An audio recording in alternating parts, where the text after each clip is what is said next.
सब जगह जाएंगे, डोरे धागे करवाएंगे, पीर फकीरों के वहां जाएंगे, मुल्ले मौलवियों के वहां जाएंगे, सब जगह जाएंगे, आराम से ले लेंगे, प्रसादी भी खा लेंगे, मान्यता भी कर लेंगे।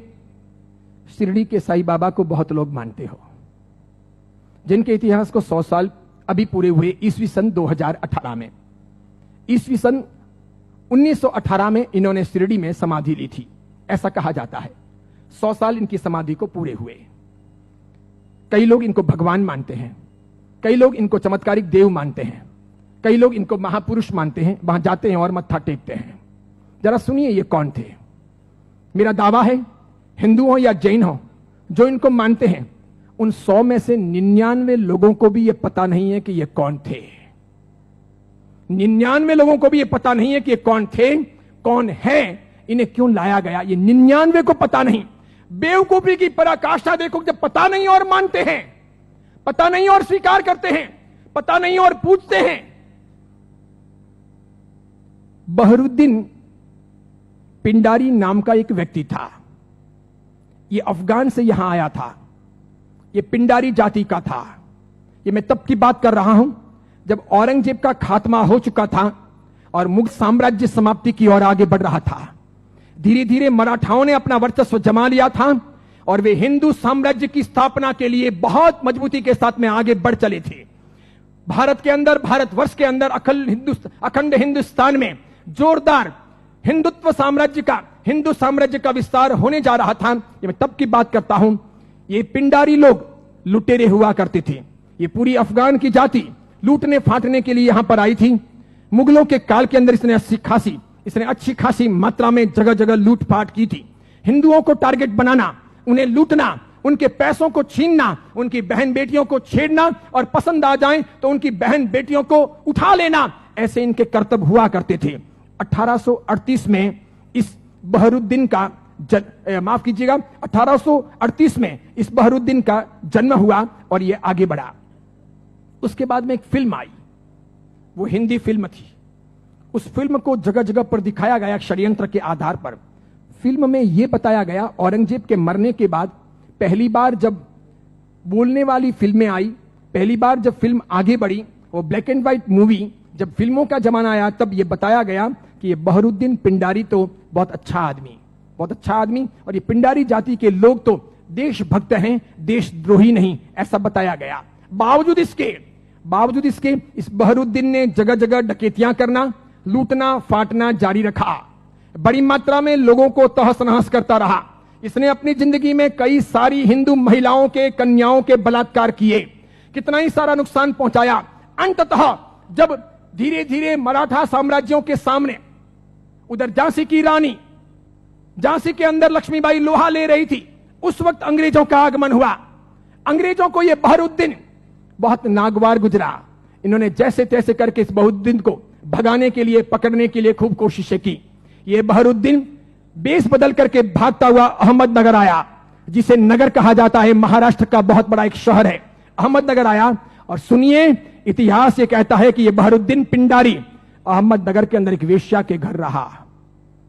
उस वेश्या को अपना बना करके उसने वहीं पर अपना आशियाना बना लिया वेश्या के साथ। आगे जाकर उसने शादी की या नहीं की, इसका कोई सबूत नहीं। वेश्या के साथ रहते रहते 2 संतानों का जन्म हुआ। एक था लड़का जिसका नाम रखा गया चांद मियां। बहरुद्दीन ने अपने बेटे का नाम रखा चांद मियां। थोड़ा बड़ा हो जाने के बाद में बिना पढ़ाई लिखाए इस चांद मियां को अपनी डकैतियों में जासूसी के तौर पर बहरुद्दीन पिंडारी ने उपयोग करना प्रारंभ किया। जगह जगह ये चांद मियां, छोटा सा बालक, एक चद्दर लेकर के भिखारी के तौर पर फटे पुराने कपड़े पहन करके अलग अलग जगह पर बैठता, बाजारों में बैठता, आए गए माल की वगैरह बातमियां लेता, किसके घर में क्या आ रहा है जा रहा है ऐसी कोशिश करता। और समय समय पर कभी दिन में, 2 दिन में, 5 दिन में, 10 दिन में अपने पिताजी को, बहरुद्दीन को समाचार पहुंचाता कि आज इस घर में इतना माल आ रहा है या यहां इतना सामान आया है। और इस प्रकार डकैतियों का मामला आगे बढ़ता कि यहां कोई सुरक्षा के प्रबंध नहीं होते हैं, कोई पहरेदार नहीं होते हैं, ये चीज चलती रहती। अंततः परेशान होकर शंकाओं के आधार पर अंग्रेजों ने बहरुद्दीन को तो भगाया, आगे जाकर वो अफगान चला गया, उसकी मौत भी हो गई। चांद मियां, उसका बेटा, छिप छिप करके रहने लगा, बड़ा होता गया। एक दिन अंग्रेजों ने उसे पकड़ा, जेल की सलाखाओं के पीछे डाला। 8 साल तक ये चांद मियां जेल में रहा, अंततः यह छूटा। मराठा ताकत के साथ में अंग्रेजों का मुकाबला कर रहे थे। झांसी की रानी भी किसी भी हालत में अंग्रेजों को घुसने नहीं दे रही थी। अंग्रेजों को लोकल गुंडे चाहिए थे इन लोगों के सामने लड़ने और इनको परेशान करने के लिए। चांद मियां ने पैसे लेकर के झांसी की रानी के खिलाफ में अंग्रेजों के पक्ष में गुंडों को इकट्ठा करने और लड़वाने और मगजमारी करने के लिए तैयारी दिखाई। अंग्रेजों ने अच्छे खासे मोटे पैसे चांद मियां को दिए। ये चांद मियां महाराष्ट्र से ठेठ झांसी गया। अंततः अंग्रेजों के हाथों झांसी की रानी लक्ष्मीबाई को मरवाने में इस चांद मियां की भी भूमिका रही। उसके मरने के बाद इन अंग्रेजों ने उस चांद मियां को नवाजा। कालांतर के अंदर एक नया नुस्खा अपनाने के लिए वो चांद मियां झांसी से आकर के शिरडी पहुंचा। वहां सुलेमानी मुसलमानों के साथ में उसकी पहचान हुई। मूल अफगानी पिंडारी जाति का ये चांद मियां बहरुद्दीन का बेटा वहां जाने के बाद में सुलेमानों के साथ में परिचय में आकर के सुलेमानों के लिए काम करने लगा। मुसलमानों की यह सुलेमानी जाति षड्यंत्र पूर्वक हिंदुओं और मुसलमानों के बीच के भेद मिटाने और धीरे धीरे इस्लाम का भीतर से प्रसार प्रचार करने का कामकाज संभालती थी। ये स्लो पॉइजन देकर के धीरे धीरे लोगों को मुसलमान बनने के लिए अलग अलग तौर तरीकों से कब्रों पर ले जाने या फिर अलग अलग दरगाहों पर ले जाने, उन्हें बदलने, उन्हें चमत्कार दिखाने के तौर पर परिवर्तित करने का काम करती थी। उनको ये चांद मियां मिल गया। वहां इसके लिए एक मस्जिद बनाई गई। मस्जिद का नाम हिंदू रखा गया, इस्लाम की मस्जिद नहीं रखी गई। लोगों को भ्रमित करने के लिए मस्जिद का नाम इस्लाम नहीं रखा गया, मस्जिद का नाम हिंदू के तौर पर रखा गया। इस इंसान ने अपनी जिंदगी में कभी कुछ काम किया हो, कोई साधना की हो, कोई धर्म चलाया हो, कोई धर्म ग्रंथ लिखा हो, कोई बहुत बड़ा व्यापक काम किया हो, ऐसा एक भी उल्लेख आज तक भारतीय इतिहास में नहीं है। सुनिएगा, यही चांद मियां सुलेमानों के परिचय में रहने के बाद धर्म परिवर्तन करवाने, चमत्कारों के आधार पर लोगों को भरमाने के लिए साई बाबा बनाए गए। इसी चांद मियां का नाम आगे हुआ साई। किसने नाम दिया? सुलेमानों ने। उसके लिए एक मस्जिद बनाई गई। बाद में वो हिंदुओं और मुसलमानों के बीच में सामंजस्य स्थापित करने के लिए फरिश्ते के तौर पर प्रस्तुत किया गया। देखिए आप एक मजे की बात, ईस्वी सन 1918 में इसने समाधि ली। उसके पहले फिल्में जब आती थी तब हिंदुओं और मुसलमानों के बीच का बहुत बड़ा भेद था, बहुत भेद। हिंदू मुसलमानों को पसंद नहीं करते थे भारत में, और मुसलमान हिंदुओं को पसंद नहीं करते थे। मुसलमानों को ईश्वर के नाम से बहुत एलर्जी थी, हिंदुओं को अल्लाह के नाम से बहुत एलर्जी थी। अगर आप थोड़े बहुत भी अपने प्राचीन काल में जाएं, मेरे जमाने के आसपास पहुंचे, ईस्वी सन 60 और 70 के दशक में पहुंचे, ईस्वी सन 1960 1970, और तब के जमाने में जितनी फिल्में आई तो फिल्मों में कहीं ना कहीं अल्लाह लाने पड़ते थे या फिर ईश्वर लाने पड़ते थे। बिना उनके काम चलता नहीं था। इन फिल्मों के आधार पर ही फिल्में हिट होती थी, फिल्में चलती थी। उस समय मात्र लटके मटके लेना, कमर को नचाना, ठुमके लेना और उससे फिल्म चल जाएगी, ऐसा होता नहीं था। उस जमाने का जमाना ऐसा था नहीं कि आज की हीरोइनें चल जाएं, थोड़े बहुत लटके मटके लें और फिल्म रातों रात कम कपड़ों के आधार पर फेमस हो जाएं, ऐसा था नहीं। उस जमाने का कल्चर ऐसा था कि कहीं ना कहीं रिलीजियन, धर्म बीच में लाना पड़े। अल्लाह लाओ तो हिंदू नहीं देखेंगे, ईश्वर लाओ तो मुसलमान ऐतराज करेंगे। और देखो मजे की बात, अधिकांश प्रोड्यूसर मुसलमान थे। अधिकांश पाकिस्तान से, सिंध से, पंजाब से और कश्मीर से आए हुए हीरो और हीरोइन ये भी मुसलमान थे। लेकिन नौबत ये थी कि ये मुसलमान हिंदुस्तान के बाजार में अपने असली नाम से चल नहीं सकते, और इसीलिए दिलीप कुमार मुसलमान, उसको अपना नाम बदलना पड़ा। मीना कुमारी मुसलमान, उसको अपना नाम बदलना पड़ा। सुरैया देवानंद से शादी करना चाहती थी, लेकिन मुसलमान होने के नाते स्वीकार नहीं किया गया। पिता ने अनुमति नहीं दी कि हिंदू के साथ शादी नहीं हो सकती, उसे भी अपने नाम बदलने पड़े। 15-20 से अधिक ऐसे हीरो हीरोइन हैं 1960, 1970 और 1980 के दशक के, 1960, 1970 और 1980 के दशक के जिन मुसलमानों को मार्केट में चलने के लिए, स्ट्रेटजी बनाने के लिए अपने नाम बदलने पड़े। वो मुसलमान थे, उनको हिंदू दिखावा करना पड़ा। इधर देखो, जावेद अख्तर हो, सलीम खान हो, नौशाद हो और महमूद खान हो, ये सभी ऐसे प्रोड्यूसर थे जो जन्म से मुसलमान थे, इरादे से मुसलमान थे, हैं भी। इसके सिवाय अन्य अन्य आए और इन लोगों को अपनी फिल्में चलानी थी। इन लोगों ने एक तौर तरीका चलाया कि मुसलमान होने के नाते हिंदुत्व का समर्थन कर नहीं सकते और हिंदू देवी देवताओं को अपने को भ्रष्ट बताना है।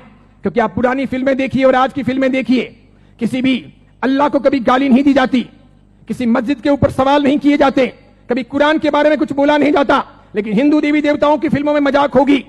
किसी भी हिंदू देवी देवता को मानने वाले पंडित पुजारी को भ्रष्टाचारी, नालायक, रैप करने वाला बताया जाएगा। लेकिन किसी पादरी को, किसी भी मौलवी को रैप करने वाला या भ्रष्ट काम करने वाला नहीं बताया जाएगा। ये सब योजनाएं थी, वो मुसलमान प्रोड्यूसरों ने आगे बढ़ाई। बढ़ाते बढ़ाते उन्होंने वहां बढ़ाई कि उन्होंने देखा कि किसको लाया जाए। तब उन लोगों को साईं बाबा को लाना ठीक लगा कि ये है तो मुसलमान लेकिन हिंदुओं के बीच में खप जाएगा, है मुसलमान हिंदुओं के बीच में बिक भी जाएगा, है मुसलमान हिंदू मुस्लिम के बीच में अपना रास्ता अच्छा सा तय करवा देगा। तो पहली आई 1977 में फिल्म अमर अकबर एंथोनी। ऋषि कपूर ने उसमें इस साईं बाबा के नाम पर एक लाजवाब गीत गाया, हाथों हाथ वो बिका। फिल्म बहुत चली। देखो आप, फिल्म हिट हुई, बाबा भी हिट हो गए। फिल्म हिट हुई, बाबा भी हिट हो गए। मुझे यह बताओ, साईं बाबा का कौन सा धर्म ग्रंथ है? उन्होंने अपनी जिंदगी में, ये चांद मियां ने जो 8 साल तक जेल रहे, पिताजी के लिए जासूसी का काम किया, अंग्रेजों के हाथों बिके, झांसी की रानी लक्ष्मीबाई को मरवाने में जिसकी भूमिका रही, मराठाओं को बदनाम करने के लिए उसने बहुत काम किया, मराठाओं के स्वाभिमान को तोड़ने के लिए उसने बहुत काम किए, बहुत काम किए। क्योंकि मराठा एकदम पक्के कट्टर हिंदुत्ववादी, उन्होंने ये मंजूर नहीं था, तो उनके स्वाभिमान को ठेस पहुंचाने के लिए उसने बहुत काम किए।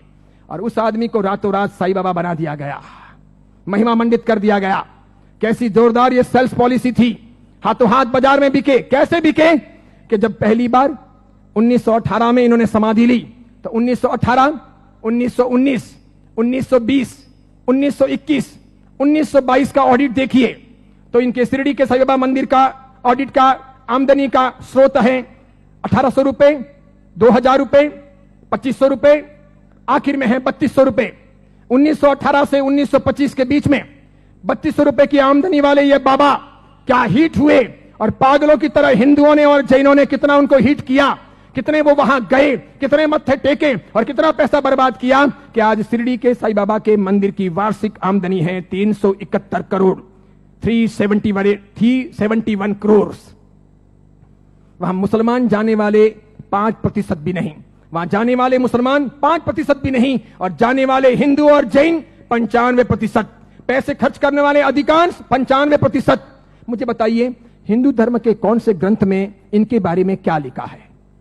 उपनिषदों में, वेदों में, महाभारत में, रामायण में, उसके बाद के किसी साहित्य में कि कभी शिरडी के साईं बाबा होंगे या हुए हैं, क्या वो फरिश्ते हैं, वो कोई अवतारी हैं, वो कोई हिंदू देवी देवता हैं? बिल्कुल नहीं। लेकिन हिंदू धर्म को भ्रष्ट करने, उनको बहलाने फुसलाने के लिए काम किया गया और ये सफल हो गया, सफल हो गया। हाथों हाथ ये बिक गए। आज तो देखिए, आज हिंदुस्तान के अधिकांश हिंदू मंदिरों में हिंदुओं के देवी देवता छोटे हो गए हैं, साईं बाबा बड़े हो गए हैं। हिंदुओं के देवी देवता साइड में हो गए हैं, साईं बाबा प्रमुख हो गए हैं। हिंदुओं के देवी देवता कम कमाऊ हो गए हैं, साईं बाबा अधिक कमाऊ हो गए हैं। जिसको भी अपनी दुकानदारी चलानी हो और भगवानों के नाम पर, देवी देवताओं के नाम पर पैसा कमाना हो, साईं बाबा की मूर्ति ला दो। आप भी प्रयोग कर सकते हो। दुकान बराबर नहीं चलती हो तो दुकान के बाहर बिठा दो, धनाधन उसका गल्ला अच्छा चलेगा, आपकी दुकान के गल्ले से भी अच्छा। बस ऐसी बात हो गई। चमत्कारों के तौर पर मुझे बताइए कि उन्होंने क्या किया, उनसे क्या हुआ? बताइए कि शिरडी जाने वाले सभी लोग अमीर हुए, सभी की गरीबी दूर हो गई, सब लखपति करोड़पति हुए, अरबपति हुए? क्या सभी के दुख दूर हो गए?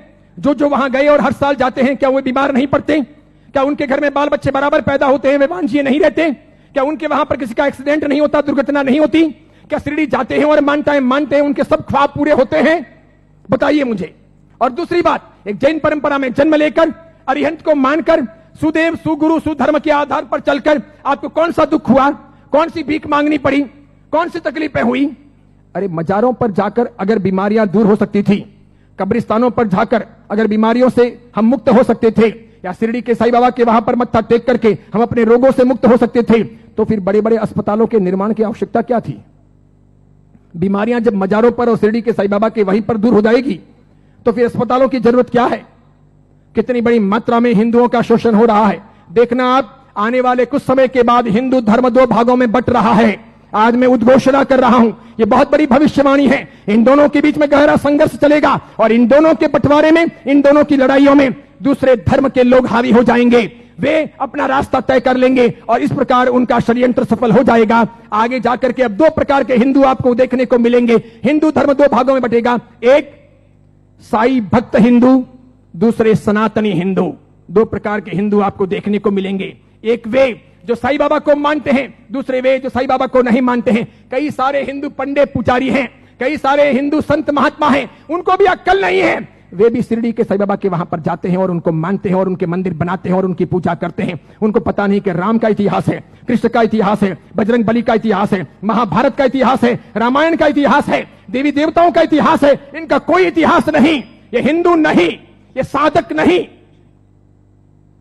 जैन साधु साध्वी भी शिरडी जाते हैं तो यदा कदा दर्शन करने के लिए वहां चले जाते हैं और कर्म फोड़ के चले आते हैं। कितने बेशर्म होते हैं ऐसे जैन साधु साध्वी। क्यों उन्होंने पंच महाव्रत लिए हैं? क्यों उन्होंने सफेद कपड़े पहने हैं? मैंने कितने ही अलग अलग अपने संप्रदायों के जैन साधु साध्वियों को यात्रा के दौरान शिरडी जाते हुए देखा। वहां जैन मंदिर भी है, उपाश्रय भी है, स्थानक भी है, और उसके बाद में कभी न कभी वहां के श्रावकों को कहकर या अपने चेले चपाटियों को साथ में लेकर वे शिरडी के साईं बाबा के मंदिर में दरबार में चले जाते हैं। जिस इंसान ने बलात्कार किया हो, डकैतियां की हो, चीना चपटी की हो, जिसने झांसी की रानी को मरवाया हो, जिसने हिंदुत्व का नाश किया हो, जिसका ऐसा कामकाज रहा हो, उसको रातों रात फरिश्ता बनाया गया हो और उसे हम पूजे। ये कौन से देवी देवता हुए? ये कौन सा चमत्कार हुआ? ये क्या क्या साधना के उच्चतम बिंदु हुए? बताइए, आदर्श कहां है? नैतिकता कहां है? योग्यता कहां है? बहुत सारे लोग ख्वाजा मोइनुद्दीन चिश्ती की दरगाह पर जाते हैं,